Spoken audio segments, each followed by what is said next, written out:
وفي بيت زين الجرحي زين بيحاول يقوم من غير ما ليليان تحس بيه، بس حست وقامت وعينيها كلها نوم. هو احنا امتى؟ احنا الصبح لسه. خش كملي نوم، متروحيش الجامعة النهاردة، شكلك تعبان. ماشي. ليلان قبل ما تنامي، هو اسم صاحبتك ايه بالكامل؟ اسمها سارة عبد الله. بقول لك الموضوع يخلص محدش يحس بيه، اصلا في العريش الامور مش متظبطة في الامن. ما تقلقش يا يوسف بيه، الموضوع هيخلص وهتسمع خبر الراجل ده مهما كان هو مين، ده محدش ياخد في ايدينا غلوة. هيخلص امتى؟ يابا الناس دي انت ليك ان انت تقول له، هم عليهم امتى وازاي؟ دي حاجة بتاعتهم ملناش احنا دعوة بيها. ايه سكتوا ليه يا عاصم انت وابنك؟ لا سكتنا ولا حاجة، دي امور عائلية بقى يا اخويا. وبعدين بقى يا عاصم في البت المخفية دي الموضوع بيزيد وبيطول، محدش عارف هي فين. والله انا مش ساكت، حتى الواد يوسف قلب الدنيا عليه زي ما تكون فص ملح ودابت. لما كانتش امي بس كتبت كل حاجة باسم فارس، لا وكمان فارس استنصح وكتب هو كمان كل حاجة باسم بنته، ما كانش ده كله حصل. بطل بقى تفتح السيرة دي قدامي، كل شوية عفاريت الدنيا بتتنطط قدامي لما افتكر اللي حصل. هعمل ايه يعني؟ بلاش اتكلم مع حد، حتى ابن ربنا مخيبني فيه، مش شايل الهم معاه زي ما يوسف ابنك شايل معاك الهم. احسن يا عم، عبد الرحمن قلبه ضعيف وطيب، بعدين ده دكتور في جامعة، خليه هو في شغل وانا معاك اهو. واول ما اوصل للبيت هنجيبها له ونجوزها له على طول، خليه نايم في العسل كده. عاصم ابتسم على ذكاء ابنه اللي قدر يثبت عمه ويسكته. زين في عربيته رايح على الشركة وأمرهم يطلعوا على مكان الأول قبل الشركة، والمكان ده كان مخزن قديم. الحيوان ده فين؟ متكتف جوه عمال يصوت زي النسوان. زين دخل لعمر لقاه مرمي على الأرض ومتبهدل من كتر الضرب. انت مش عارف اللي عملته ده هيحصل لك ايه بسببه؟ ايه اللي هيحصل يعني؟ احكي لي كده عشان اتخيل. انا ابويا مش هيسيبك يا حيوان انت. انا حيوان؟ وابوك مين ده اللي مش هيسيبني؟ انت بتصدق بالله؟ والله لا اجيب لك ابوك هنا قدامك ويشوفك وانت بتتضرب ويترجاني وانا هرفض، بس لازم انت تتربى الاول بس على ايدي. انت عارف يالا انت قربت من مين؟ انا اقول لك انت قربت من مين؟ من مراتي. عارف انا ممكن احرق اللي يبص لها ويفكر فيها. عارف بقى انت عملت ايه؟ مسكتها وضربتها كمان. لا وبتعترف؟ ايه جايب الجراءة دي كلها منين؟ انت بقى متخيل انا هعمل فيك ايه انت وابوك؟ انا هحرقكم، مش هخليكوا تسووا نكلة. انا كل ما افكر اضربك ملاقيش مكان اضربك فيه، بس الصراحة رجالة عمل اللي عليهم وزيادة. انا لا يمكن اوسخ ايدي في واحد زيك صايع، وبعدين انا مش عيل عشان العب مع عيل زيك، انا هلعب مع ابوك راجل وانا راجل. الواد ده اتمنع عن الاكل والشرب وبيسلموا عليه كده كل نص ساعة. شركة زين الجرحي، زين دخل الشركة والغضب لسه جواه وأقسم إنه هيعاقب كل اللي غلط اليوم ده. سهيلة شافته كده وخافت واترعبت منه. استر يا رب. اهلا يا سهيلة هانم، اهلا. اسكتي اسكتي خالص بقى انت يا حيوانة، حد يتصل بيا يقول لي عاوزني ضروري ترد على لساني ومن دماغك. يا باشا حضرتك كنت في اجتماع مهم وانا خفت اقولك تعاقبني وتزعقلي، ارجوك يا باشا انا غلطت سامحني، بعد كده لو غلطت تاني وكررتها عاقبني زي ما انت عايز. مراد دخل وأنقذ سهيلة من غضب زين. زين عاوزك خروجي، وده اخر انذار ليكي، خليكي فاكرة انت اللي حكمت على نفسك. الحمد لله يا لهوي، كنت هموت، الحمد لله عدت على خير. انا سألت على البنت دي وهي كويسة مفيهاش عليها اي غبار، امها بتشتغل في مدرسة وابوها محاسب في دبي واخدة اخوها معاها، الدنيا تمام يعني ما تقلقش. طب تمام الحمد لله. عملت ايه في موضوع الليسي؟ انت ما قريتش الجرايد؟ اسهم شركته وقعت على الارض كلها. ما لحقتش، كنت بصبح على ابنه. قلت ليه جاي لك دلوقتي ترجاك على اللي ابنه عمله ده؟ انا ما بعملش كده عشان حد يترجاني، انا بعمل كده عشان ابنه غلط مع اللي ما ينفعش حد يغلط معاها، وبعدين ابنه مش متربي فقلت اتولى انا المهمة دي واربيه. يا جدع اقنعتني والله. زين باشا رجل الاعمال محمد الليثي عاوز حضرتك ضروري. ماشي خليه يدخل. العب يا كبير. طب طير انت بقى.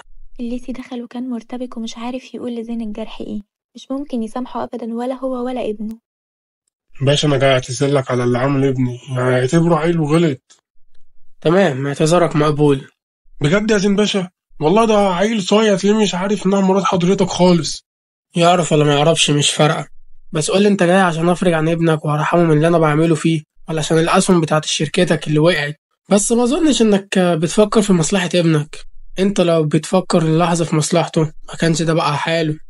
يا باشا العقاب شديد قوي عليا وعلى ابني. لا بالعكس، انا شايفه عادي جدا. طب اقول لك انا ممكن درجات العقاب عندي توصل للقتل، بس انا مرضاش. حرام، ده شاب برضه زي ما انت قلت صايع وعايز يتربى، وانا ربيته بما فيه الكفاية. بس يا باشا المقابلة انتهت واللي عنده قلته. فرصة سعيدة. انا اسعد يا باشا، متشكر لحضرتك. لا العفو على ايه. صباح الخير يا دادا. صباح الخير ايه بس؟ قولي مساء الخير، ده كله نوم. مش عارفة، جسمي مكسر، يمكن من جو الأكشن اللي عشت فيه امبارح. هو زين فين؟ زين خرج من الصبح راح الشركة. طب هروح أذاكر بقى شوية. ألا قوليلي يا دادا، هو انتي معاكي تليفون أعمل مكالمة؟ عاوزة تكلمي مين؟ هكلم سارة صاحبتي، هشوف عملت ايه في الجامعة النهاردة. خدي اهو. شكرا يا دادا. ليليان أخدت التليفون وراحت طلعت الكتاب اللي سارة كاتبالها فيه رقمها واتصلت بيها. الو. ألو، ازيك يا سوسو؟ ليليان يخرب بيتك، بتكلميني من فون مين؟ اوعي يكون المز. لا يا اختي، مش المز، لسه ما جاش. ده تليفون دادا سميحة. الله، عندكوا ده زي الناس الاغنياء. والله انتي هبلة. قولي انتي عملتي ايه بقى في الكلية؟ عملت كل خير. مادة دكتور نادر مسكها دكتور ارخم منه وقال ايه يا اختي عاملين امتحان فيها بكره. يا دي النيلة، انا ما فهمتش حاجة في المادة دي. امتحان ايه بس؟ بقولك ما تكلمي زين يكلمهم يلغي الامتحان، ولا اقولك كلميه يلغي المادة اصلا. انتي هبلة. يلغي ايه بس؟ مش تخلينا نسقط، ده حتى السقوط جميل ولذيذ. انتي بتضحكي ولا همك حاجة؟ يا اختي اضحكي، محدش واخد منها حاجة. صح، انا هقفل واشوفك بكرة في الامتحان. ليليان قفلت التليفون ولفت لقت زين واقف وراها وحاطط ايده في جيبه. كنت بتكلمي مين؟ كنت بكلم سارة بسألها على المحاضرات. وجبت التليفون منين؟ تليفون دادا سميحة. طب وكلمتها ليه؟ انا مش منبه عليك، هسأل عليها الاول. وسألت كويسة صح؟ والله هي طيبة وجدعة. كويسة الحمد لله. اكلمها عادي صح؟ صداقة جامعة وبس يا ليليان. طبعا، انت هتقولي صداقة جامعة وبس. طيب عندك امتحان بكرة؟ امتحان في مادة وحشة كده، معرفش متسربعين على ايه. بعد العشاء تعالي على المكتب اشرح لك فيها عشان تعرفي تنجحي فيها. انا مش هقبل بالسقوط ابدا. ولا انا على فكرة. سقوط ايه بس؟ هو انا بتاعت الكلام ده؟ ماشي، انا واخد بالي. ايه ده يا كوكا الحلاوة دي؟ ده انت شقلبت المسرح رقص. عسل يا مراد باشا. والنبي انت اللي عسل. مش يلا بينا يا قمر بقى ولا ايه؟ يلا طبعا. قال قولي يا باشا، هو زين باشا مش هتجيبه معاك مرة؟ لا لا لا، عايزين ايه بس؟ عايزين الجرح ملوش في الشمال. وانت ليك بقى في الشمال يا باشا؟ انا ليا في الشمال واليمين، انا ليا في كل حاجة. مراد اخدها وركب عربيته وهو ماشي لمح بنت بتجري من مجموعة شباب. وقف العربية ونزل راح ناحيتهم، والبنت جريت عليه واستخبت في ظهره. احسن لك سيبها، هي كده دخلت عداد الموت. عداد الموت؟ واحسن لي. عارف الاول بيتكلم مين يا توتو؟ طب عرفنا يا شبح. عرفت يا توتو؟ كلهم جريوا واخدوا صاحبهم وخافوا منه. البنت بصت في العربية لقت واحدة قاعدة، افتكرت انها مراته. اركبي. ماشي هركب شكرا. البنت دي كانت سارة صاحبة ليليان. العفو، بعد كده تمشيش في شوارع ضلمة في وقت زي ده. ماشي، ممكن حضرتك توصلني لأقرب شارع عمومي وانا هكمل؟ لا قولي عنوانك فين وانا هوصلك. لا والله حضرتك كتر خيرك، وعلشان ما عطلكش انت والمدام. اوف، طب يلا يا اختي انزلي ضيعتلنا الليلة. خلاص يا حيوانة، انت مين اذنك تتكلمي اصلا؟ يا لهوي، انت بتقلب في ثانية ليه كده؟ انا ما احبكش عشان القلبة دي، مالكش امان. طب انزلي بقى، اروح امك، مش عايز اوريكي القلبة اللي بجد. يا اخويا انت حر، انت الخسران. انا السبب ان عملت مشكلة بينكم. روح نادي على مراتك وانا هنزل. مراتي ايه؟ دي واحدة شقيتها كده. شقيه شقيه عينيا. شقيتها. يا قليل الادب، شقيت واحدة ومخليني اركب معاك وعامل لي فيها شهر. ايه كنت عايزني اقضي معاكوا الليلة؟ لو انت موافقة ما عنديش مانع. لا فعلا ما عنديش. طب تعالى بقى. يا بنت العضاضة دي ورمي. سابته وخرجت من العربية وجريت بأقصى سرعتها. هو يوم اسود اصلا. اكيد زين اللي باصص لي فيه. وفي بيت زين الجرحي، ليليان خبطت ودخلت المكتب ولقت زين قاعد وقدامه أوراق بيراجعها. ممكن أدخل؟ ما انت دخلتي اصلا، ملوش لازمة الاستئذان. هي عادة فيا، معلش استحملني. زين قام من على المكتب وراح عندها ومسك ايديها واخدها وقعدها على كنبة صغيرة تاخد شخصين وقعد جنبها. اديني الكتاب. ليليان اديته الكتاب وكانت متوترة جدا عشان قاعدة جنبه بالطريقة دي. يا نهار اسود، هركز في كلامه انا ازاي دلوقتي؟ متخافيش هتركزي. انت سمعت؟ زين شدها الحضن ولف ايده حواليها وبايده التانية مسك ورقة وقلم وبدأ يشرح. طبعا زين كان قاصد يخليها تتوتر وهو فرحان بقربها منه. ليليان في الأول ما كانتش مركزة، بس بعد كده حاولت وأخدت على الوضع وفهمت كويس منه. وبعد فترة فهمتي حاجة؟ طبعا فهمت. بجد انت شرحك جميل. هو انت ليه ما بقيتش دكتور في الكلية؟ علشان أنا مش عايز أبقى دكتور. انت غريب بجد، في حد ما يحبش يبقى دكتور في الكلية؟ أنا زين الجرحي. انت مغرور قوي. والله عادي مش غرور. انت بتخاف تضحك؟ انت ليه بقيتي تسألي كتير؟ يلا علشان تشربي اللبن وتنامي. يا لهو عليا وعلى اللبن في يوم واحد. ليليان سكت. زين ممكن تليفونك اتصل بسارة؟ نسيت اسألها الامتحان الساعة كام. هتكلميها دلوقتي؟ الوقت اتأخر. لا عادي بتسهر. انتوا اتصاحبتوا لدرجة انك عرفت انها بتسهر؟ خلاص مش عاوزة اكلمها. خدي كلميها. ليليان اتصلت بسارة. الو سارة، مالك بتنهجي ليه كده؟ اصل رحت اجيب لماما دواء من الصيدلية دلوقتي، الوقت متأخر. اعمل ايه، كنت لازم انزل وفي شباب جري ورايا وفي واحد انقذني منهم. كنت بحسبه محترم طلع قليل الادب. البجح بيقولي في وشه انه شاقط واحدة. نهار اسود، وعمل لك حاجة؟ لا ما تخافيش، عديته وجريت. غزني قوي بس ايه، امور موت، خسارة في الشقط. انت مجنونة. الحمد لله انك كويسة. كنت عاوزة اسألك الامتحان ده الساعة كام؟ الساعة 2. ماشي اشوفك بكرة، باي. ليليان ادت التليفون لزين. في ايه مالها صاحبتك؟ لا انت ما بتخافش تضحك وبس، لا انت بتخاف تتكلم كمان. بخاف على بقي يوجعني. لا بجد اتكلم زينا زي الناس العادية، ده حتى في رياضة اسمها رياضة الكلام. طب تصدقي من وقت ما عرفتك وانا بتكلم كتير. طيب كويس، علمتك حاجة. تعالي نامي بقى، مش كل شوية هصحى انا من النوم على صوت كوابيسك دي. اسفة مش بإيدي الكوابيس دي. نامي وبطلي أسف وشكر كتير. لا قوليلي بجد، انت بتذاكري من ورايا؟ ازاي حلتي كده؟ والله ده زين اللي شرح لي. طيب زين ده ليه ما يبقاش دكتور ويشرح لنا؟ ده يبقى شرح زي العسل. بس تصدقي ممكن نسقط برضه، هنركز في حاجات تانية. ليليان اتخيلت زين واقف بيشرح بوسامته وهبته وشعره اللي بيجننها، حست بنار في قلبها. لا كده احسن، خليه بعيد احسن. اوه الله اكبر، ايه ده؟ ليليان هانم بتطلع قلوب من عينيها. مجنونة وربنا عليكي كلام. يا اختي اضحكي، ليكي حق. هو انا مش هقع على واحد زي زين الجرحي؟ زين الجرحي واحد بس. تمام كده يا علي، أظن إن إحنا متفقين على البنود.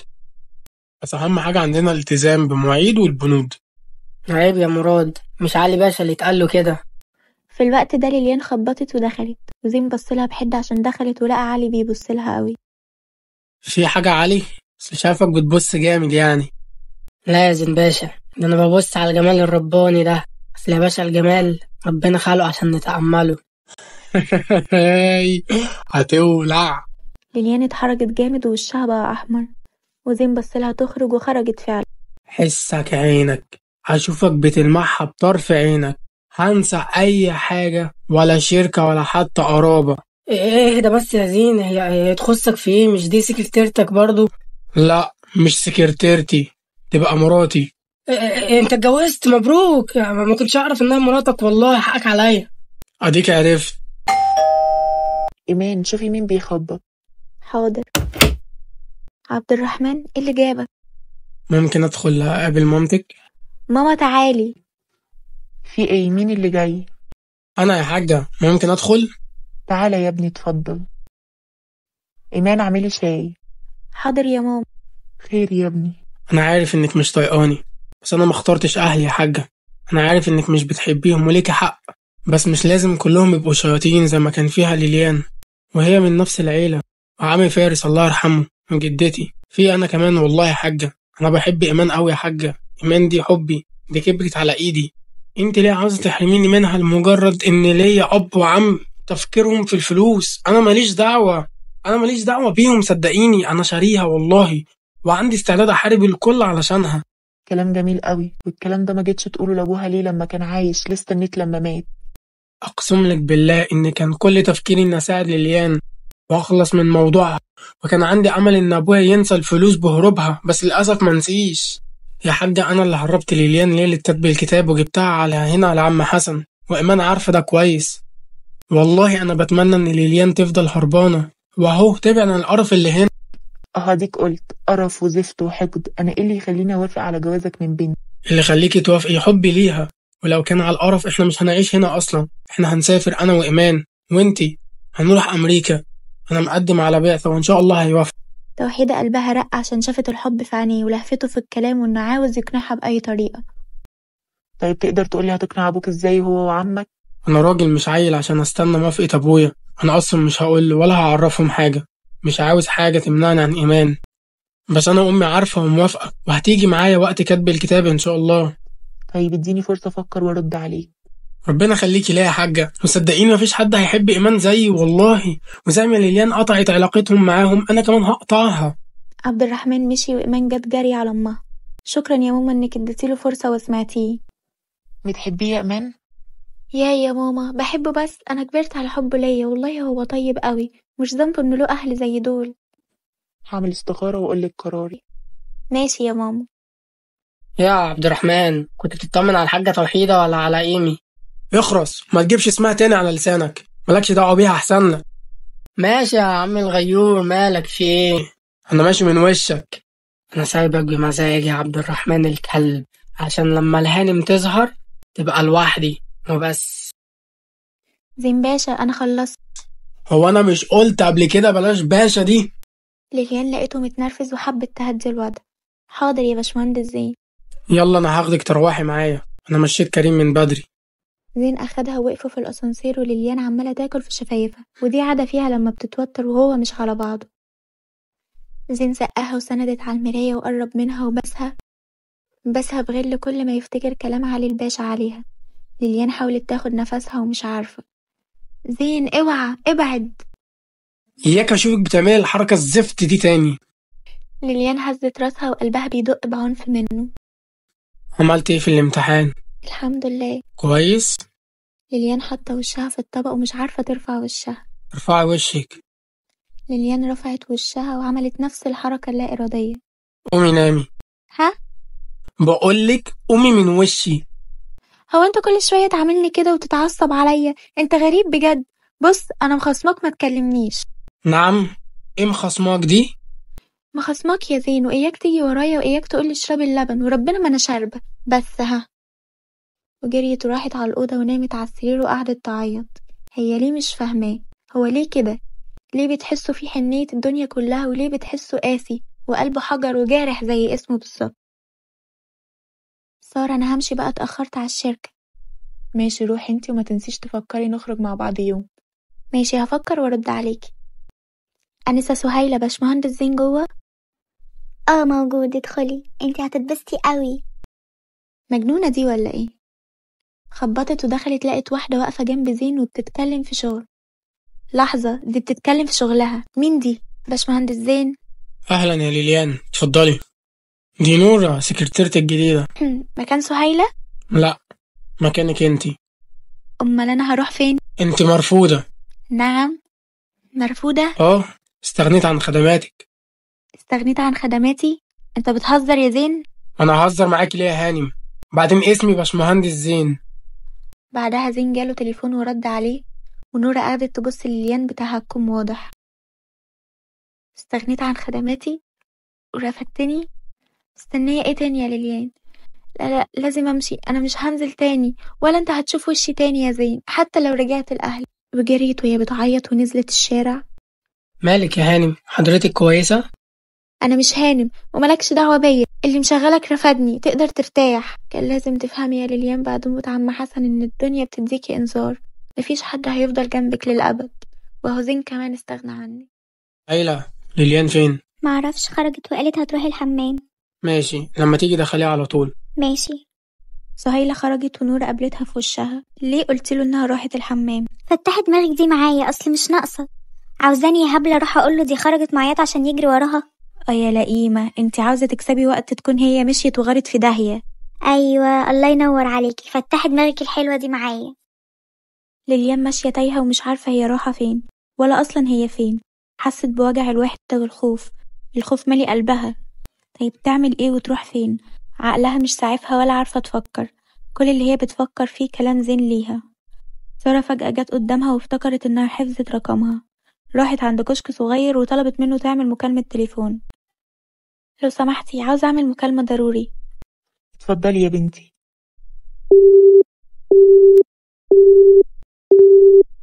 ألو ليليان، ايه ده كل شوية ارقام؟ ايه ده، هو انتي بتعيطي؟ تعالي لي يا سارة، أنا محتاجاكي قوي. طيب انتي فين؟ ليليان سألت صاحبة الكشك على مكانها وقالت لسارة مسافة السكة ما تخافيش. اهلا بالباشا، انت فين من امبارح؟ راحت عليا نومه. والله انت بارد. وكمان يا نهار اسود، انت وصلت معاك للمرحلة دي؟ مرحلة ايه؟ ايه اللي في رقبتك ده؟ ما تفكرنيش، دي نار قايدة فيها توجعني قوي. انت اتجننت يا مراد؟ انت ازاي تسمع واحدة تعمل معاك كده؟ انت مبقتش تركز ولا ايه؟ وبعدين فوق لنفسك من القرف اللي انت فيه ده. بالراحة يا عم زين، انت فاهم ايه؟ انا اتخانقت امبارح مع بنت وخدتني على اخوانا وعضتني لو اشوفها بس. مين دي اللي اتخانقت معاك؟ وازاي تاخدك على اخوانا؟ وبعدين ايه ده يا ابني؟ طب البس حاجة تداري الفضيحة اللي في رقبتك دي. موضوع كده هبقى احكي لك عليه بعدين. وبعدين محدش ليه عندي حاجة، هلبس اللي يعجبني. زين ومراد بيتكلم افتكر ليليان اللي اتأخرت. قام واقف مرة واحدة. سهيلة. ايوه يا فندم. ليليان فين؟ معرفش، ما جاتش. زين طلع يجري ونزل تحت الشركة وسأل الحراسة. كريم فين؟ كريم مشي واخد الهانم وروحها. طيب اطلع على البيت. زين في ايه جريتني وراك؟ طب رد عليا. مراد انا لازم امشي، كمل انت مكاني. ليه يا ليليان فين؟ رفدتها. ايه؟ رفدتها ليه يا ابني وازاي وامتى؟ بعدين بقى سلام. تعالي يا بنتي ما تتكسفيش، ماما مش موجودة، بتزور صاحبتها وهتتأخر. ليليان بتعيط وعينها ورمت وما بقتش عارفة تاخد نفسها كويس. اهدي يا حبيبتي كده، هيجرالك حاجة عشان خاطر ايه ده كله؟ يا ريت يجرالي، أنا اللي بقيت أكره نفسي. لا اخس عليكي، ما تقوليش كده، ده انتي اختي وحبيبتي وربنا يعلم من اول يوم شفتك فيه وانا حبيتك قوي. وانتي كمان كده والله، بقيت أكتر من أختي، عشان كده فكرت فيكي أول واحدة. ها احكيلي فيه ايه؟ زين رفضني واستغنى عن خدماتي. ايه؟ طيب ازاي؟ اقصد عملتي حاجة غلط مثلا؟ لا يا سارة، ما عملتش. اتفاجئت لما دخلت بواحدة، ولما استفهمت لقيتها سكرتيرة جديدة مكاني، وقال لي استغنيت عنك ورفضني. طيب ايه، ما قالكيش اسبابه؟ ما استنيتش، جريت ومشيت واتخنقت. ليه ما استنيتيش تعرفي اسبابه ايه؟ ليه مشيتي بسرعة؟ لا طبعا، عاوزة يقول ايه عليا، ضعيفة؟ ده كان بيكلمني بطريقة وحشة جدا. انتي عاوزاني استنى واروح البيت ويقول لي انتي طالق؟ لا انتي خفتي تروحي يقوم يطلقك، خفتي يسيبك. انا ما كرهتش في حياتي قده. انا عمري ما هرجع له، وكل اللي انتي بتقوليه غلط في غلط. انا ما روحتش عشان ما ينفعش يفضل يكسرني اكتر من كده. هو كان كسرك قبل كده في ايه؟ سارة، انا ليه حاسة انك بتدافعي عنه؟ لو سمحتي هي ليلة هقضيها عندك وارجع على الشرقية. يا لهوي، ترجعي لأهلك يا ليليان؟ ترجعي بعد كل اللي حكيتهولي؟ ترجعي بعد ما قدرتي تهربي تروحي برجلك تاني؟ محدش فيهم يقدر يقرب لي، وبعدين انا خلاص تميت السن القانوني، وورثي بقى بتاعي، محدش يقدر يمضيني على حاجة حتى لو كان على موتي. ما هم هيموتوكي فعلا عشان يورثوكي. اهدي كده، مساحة دموعك دي وتعالي نامي شوية، ولما تصحي قرري هتعملي ايه، وانا معاكي في اي حاجة. ده سميحة. ده سميحة. اهلا يا ابني، امال فين ليليان؟ ليليان هي ما جاتش؟ لا يا ابني ما جاتش، وقلقت عليها بس قلت اكيد معاك. زين اتعصب وطلع تليفونه وجاب رقم كريم.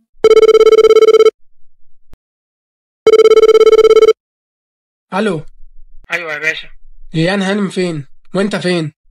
طلعت منهارة من الشركة بعد ما وصلتها بربع ساعة. لما سألتها انت رايحة فين زعقت لي وقالت لي انك رفضتها وصارت انها تمشي لوحدها، وانا والله حاولت الحقها بس ضاعت مني واختفت. وما اتصلتش ليه؟ تليفوني بايظ والله يا باشا وبصلحه.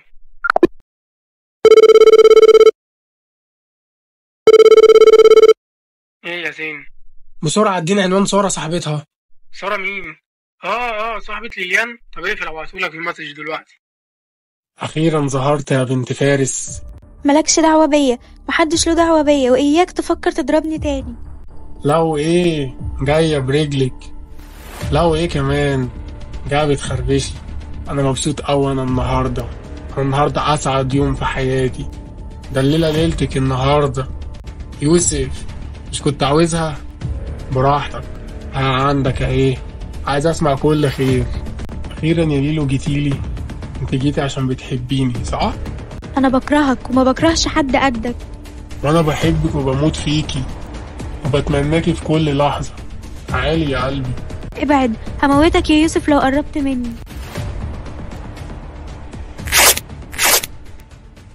الحقوني زين، الحقوني زين، الحقوني. ليليان فاقت مرة واحدة وسارة بتهديها. اهدي يا ليليان، ده اكيد كابوس. كابوس؟ وحش قوي يا سارة. اكيد ربنا بيديني انذار عشان ما اروحش لاهلي. في الوقت ده رن جرس الباب. هروح افتح تلاقيها ماما ونسيت المفتاح كالعادة. سارة فتحت واتفاجئت بزين واقف قصادها. ليليان فين؟ اتفضل حضرتك. ما يصحش ادخل، مامتك مش موجودة. لو سمحت قولي ليليان تجهز عشان تمشي. انت عاوز ايه؟ ها انت مش رفضتني؟ خلاص خلصنا كل واحد في حاله. البسي طرحتك كويس وهستناكي تحت، على الله تتأخري. زين سابها ونزل وليليان اتغاظت من بروده. ايه يا ليليان مستنية صالحك ببوكيه ورد؟ ليليان خدي نصيحتي ليكي وروحي معاه واسمعي كلامه. شفتي جاي يكلمني ازاي؟ معلش انت لو اتأخرتي ثانية هيطلع ويطربقها على دماغنا. ليليان حست ان كلام سارة صح. زين وقت غضبه بيتحول تماما. انت ازاي تسمحي لنفسك انك تمشي من دماغك كده؟ مالكيش راجل؟ مش انت اللي قلتلي مستغني عنك؟ انت مجنونة؟ انا استغنيت عنك في الشغل مش في حياتي. شغلي حاجة وحياتي حاجة تاني. لو اللي انت بتقوله صح كنت المفروض تفهمني، تقولي مش عاوزك في الشغل وتقولي اسبابك. انت عملتني وحش قوي يا باشمهندس زين. انا ما عملتكيش وحش، دي طريقتي وانت عارفة كده كويس. مش زين الجرح اللي بيوضح اسبابه لحد. وانا مش جارية عندك. الزامي حدودك عشان لو غضبي طالك هتخافي مني. بطل تهددني بقى. زين خرج من الأوضة قبل ما يعمل حاجة ويندم عليها، وراح أوضة الرياضة يطلع غيظه فيها. إيمان هاتي رقم عبد الرحمن. ماما هو انت خلاص قررتي؟ أيوه هتسمعي وأنا بكلمه.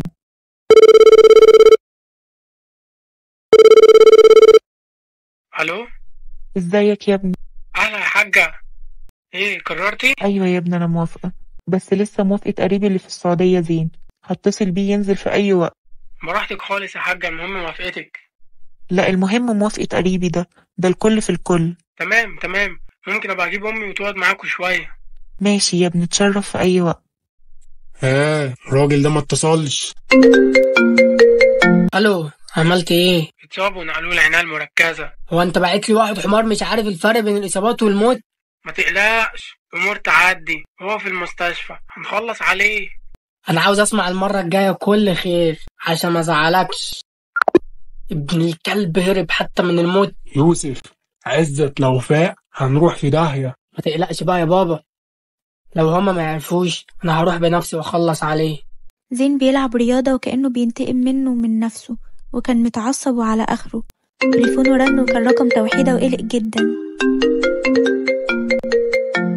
الو، ازيك يا ابني؟ الحمد لله. حاجة توحيدة، اخبارك انت ايه؟ انا كويسة، بس في عريس كان جاي لإيمان يوم الجمعة، كنت عاوزك تقعد معاه يا ابني عشان انت راجلنا بعد حسن الله يرحمه. الف مبروك، ان شاء الله هجيلكوا. بس انا يا ابني معرفاهم انك عايش في السعودية ومحاسب ومتجوز ومخلف توأم. ايه ده كل حاجة ليه كده؟ عشان اهل ليليان سألوا عليك وشكوا فيك، واللي يتكلم معاهم يتكلم بثقة ويألف حوار عليهم. ايوه مفهوم، تمام، مفيش اي مشكلة. ليليان اخبارها ايه؟ وحشتني قوي. كويسة. شكلها مجنناك، معلش استحملها، والله هي غلبانة وبتتاخد بكلمة حلوة. ربنا يهديها. زين قفل مع توحيدة وفكر يحل مشكلته ازاي معاها. زين يا ابني رد عليا. ايه يا دادا معلش، في حاجة؟ أيوه مراد تحت وعاوزة. طيب تمام هنزل. لو سمحت يا دادا جهزي العشاء لليان وكوباية اللبن قبل اي حاجة. ايه يا زين انت علقتني ولا فهمتني اي حاجة ومشيت وما بتردش على تليفونك. متقلقش يا صاحبي، الامور تمام. ايه سبب المشكلة دي وليه رفضت ليليان اصلا؟ كده رفضتها كده عادي. يعني ايه اللي في الموضوع غريب يعني؟ ايه الغريب؟ انت بتهزر؟ انت رفضتها فجأة من غير اي اسباب وجبت مكانها واحدة. انت اصلا ما كانش عندك سكرتيرة شخصية. انت اخترعت الشغلانة دي علشانها، عشان تكون جنبك. عادي، حبيت يكون عندي سكرتيرة شخصية، حبيت الوظيفة. يا زين بطل البرود ده، انا فاهم كويس ليه رفضتها، علشان علي باشا. كلامه عصبك انا عارف، بس انت لو اي حد فكر يعكسها قدامك هتقتلها يعني وتخلص منها. اي حد يا مراد يعكسها قدامي انا هنسفه. لو كنت سبتها وعلي باشا فضل كل مرة يجي علشان خاطرها هتبوظ له كل حاجة. هتبوظ اللي بخططه من سنين. عارف هتبوظه ازاي؟ لما تلاقوني قتلته قدامكم كلكم. انا عارف كويس انك ما بتحبوش، بس انا ما بحبوش ولا انا بكرهه ولا انا عايش بس عشان انتقم منه واحرق قلب ابوه. طيب اهدى يا صاحبي، ده مش حل انك تعيش علشان تنتقم. طيب وزمان كنت ساكت، دلوقتي بقى في ليليان. مراد، ما تمثلش المثالية عليا. انت لما مراتك وابنك اتقتلوا قصاد عينك ما نمتش قبل ما تصفيهم كلهم، حصل ولا لا؟ زين، انا قتلتهم عشان شفتهم هما بيموتوهم قصاد عيني.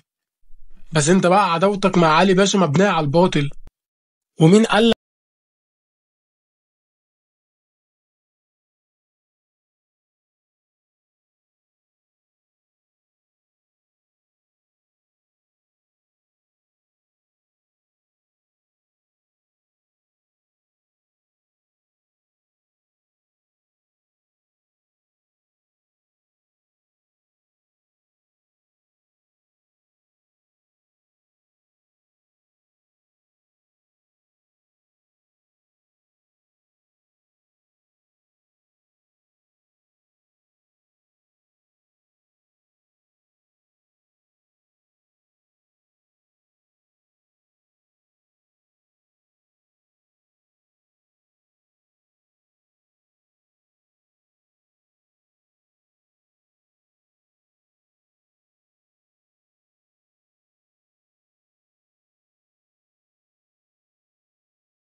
تاني مش كفاية واحد؟